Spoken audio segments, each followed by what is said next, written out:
বিশ্ববিদ্যালয়ের প্রশাসনিক জটিলতার দ্রুত সমাধান করে অবিলম্বে বিশ্ববিদ্যালয়ের সুষ্ঠু পঠন পাঠন এবং গণতান্ত্রিক পরিবেশ ফিরিয়ে আনার দাবি সহ বিভিন্ন দাবিকে সামনে রেখে বুধবার কোচবিহার পঞ্চানন বর্মা বিশ্ববিদ্যালয়ের ক্যাম্পাসে বিক্ষোভ দেখালো ছাত্র সংগঠন এআইডিএসও।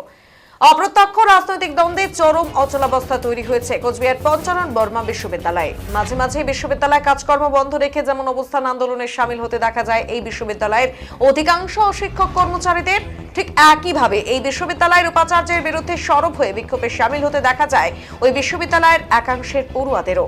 আর এর ফলে চরম দুরবস্থার মুখোমুখি বিশ্ববিদ্যালয়ের পড়ুয়ারা। দীর্ঘদিন যাবৎ বিশ্ববিদ্যালয়ের লাইব্রেরি বন্ধ থাকার কারণে গবেষণার কাজে সমস্যার সৃষ্টি হচ্ছে বিশ্ববিদ্যালয়ের বড় অংশের পড়ুয়াদের। তাই অবিলম্বে এই অচলাবস্থা কাটিয়ে বিশ্ববিদ্যালয়ের গণতান্ত্রিক পরিবেশ ফিরিয়ে আনার দাবিতে এদিন সোচ্চার হয়েছেন তারা বলে জানান সংগঠনের বিশ্ববিদ্যালয় ইউনিট কমিটির সম্পাদক সুনির্মল অধিকারী।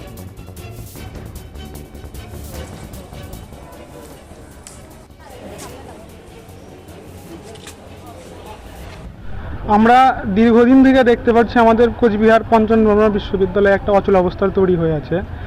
আমরা দেখতে পাচ্ছি একজন রাজ্যপালের একজন হচ্ছে ভিসির মনোনীত একজন উপাচার্য রেজিস্ট্রার এবং হচ্ছে রাজ্য সরকারের মনোনীত একজন রেজিস্ট্রার, দুজন রেজিস্ট্রার আমাদের বিশ্ববিদ্যালয়ে এখন আছেন।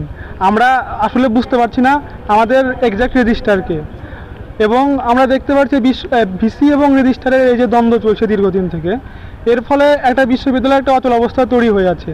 আমরা অনেক আগে থেকে আমরা দাবি করছি বিশ্ববিদ্যালয়ে যে সমস্যা তৈরি হয়েছে তা গণতান্ত্রিক উপায়ে তার সমস্যার সমাধান করা হোক।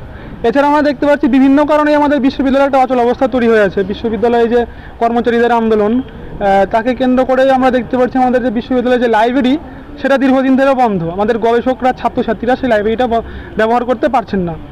এছাড়া আমরা দেখেছি যে আলিপুরদুয়ার থেকে একজন স্কলার, তিনি তার থিসিস পেপার জমা দিতে এসেছিলেন, কিন্তু এই বিশ্ববিদ্যালয়ের যে প্রশাসনিক জটিলতার কারণে তার থিসিস পেপারটা জমা করতে পারেননি। এছাড়া অনেক ছাত্রছাত্রী তাদের যে মাইগ্রেশন সার্টিফিকেটের জন্য এসেও তারা মাইগ্রেশন সার্টিফিকেট তুলতে পারছে না। আবার লক্ষ্য করছি যে বিশ্ববিদ্যালয়ে দুজন রেজিস্ট্রারের ফলে কে আসল রেজিস্ট্রার সেটার যে যারা স্কলাররা যারা আছেন তাদের যে ফেলোশিপ যারা পান, সেই ফেলোশিপের জন্য একজন রেজিস্ট্রারের সিগনেচার লাগে, সেই সিগনেচারটা তারা নিতে পারছে না। এর ফলে তাদের ফেলোশিপগুলো দীর্ঘদিন থেকে বন্ধ হয়ে আছে। আমরা একটা দায়িত্বশীল ছাত্র সংগঠন এআইডিএসও, আমরা এটা মনে করি যে বিশ্ববিদ্যালয় একটি বিশ্ববিদ্যালয়, এই কোচবিহারের যে একমাত্র বিশ্ববিদ্যালয়, সেখানে এরকমভাবে চললে বিশ্ববিদ্যালয়ের এটা কিন্তু খারাপ একটা বার্তা সমাজের মধ্যে যাচ্ছে। আমরা চাইছি এর স্থায়ী সমাধান করা হোক। এই দাবিতেই আজকে আমাদের এখানে বিক্ষোভ চলছে। আপনার নাম? আমার নাম সুনির্মল অধিকারী, এআইডিএসও কোচবিহার পঞ্চানন বর্মা বিশ্ববিদ্যালয় ইউনিটের সম্পাদক।